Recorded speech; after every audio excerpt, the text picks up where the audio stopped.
Factory में हुए हादसे के पीछे सुभाष का हाथ था और यह सच्चाई जब धीरे धीरे सामने आई तो पूरे परिवार की नींव हिल गई।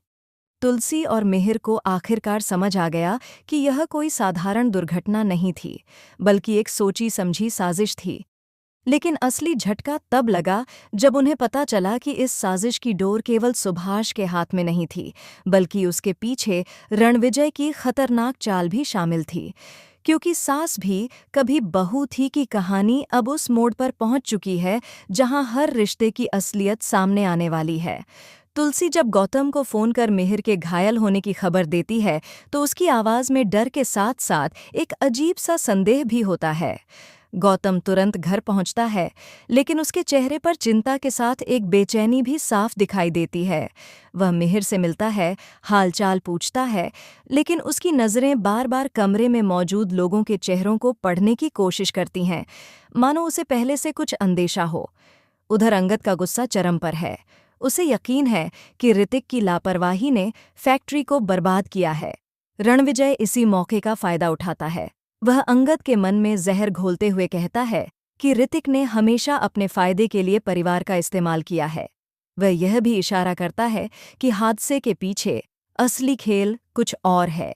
अंगद का गुस्सा भड़क उठता है, लेकिन उसके दिल के किसी कोने में भाई के लिए भरोसा अब भी बाकी है। यही अंदरूनी संघर्ष आने वाले एपिसोड में बड़ा विस्फोट करने वाला है। इस बीच सबसे बड़ा सबूत सामने आता है, सुभाष की कलाई घड़ी। वही घड़ी जो फैक्ट्री में हादसे के दौरान गिर गई थी।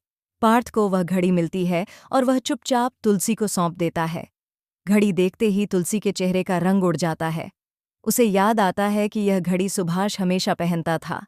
वृंदा भी गवाही देती है कि उसने यह घड़ी सुभाष के हाथ में कई बार देखी है।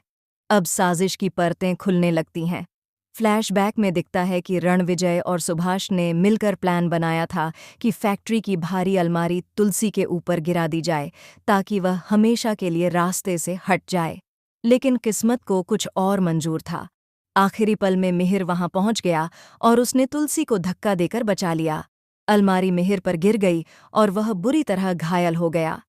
उसी अफरा-तफरी में सुभाष की घड़ी वहीं छूट गई। एक ऐसा सबूत जो अब उसकी बर्बादी का कारण बन सकता है। मिहिर को अब हर किसी पर शक होने लगा है। उसे समझ नहीं आ रहा कि गौतम ने अपनी ही बहन परी के खिलाफ केस क्यों लड़ा। आखिर किसने उसे इसके लिए उकसाया? मिहिर का शक नोएना पर जाता है। जब वह नोएना का नाम लेता है तो उसके चेहरे की घबराहट बहुत कुछ बयान कर देती है।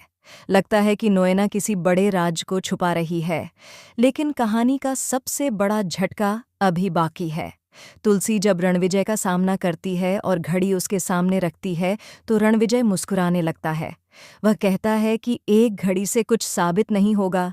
तभी अचानक गौतम सबके सामने आता है और कहता है कि उसे सच्चाई पहले से पता थी। यह सुनकर पूरा परिवार सन्न रह जाता है। क्या गौतम इस साजिश में शामिल था या वह किसी और बड़े खेल का हिस्सा बन गया था?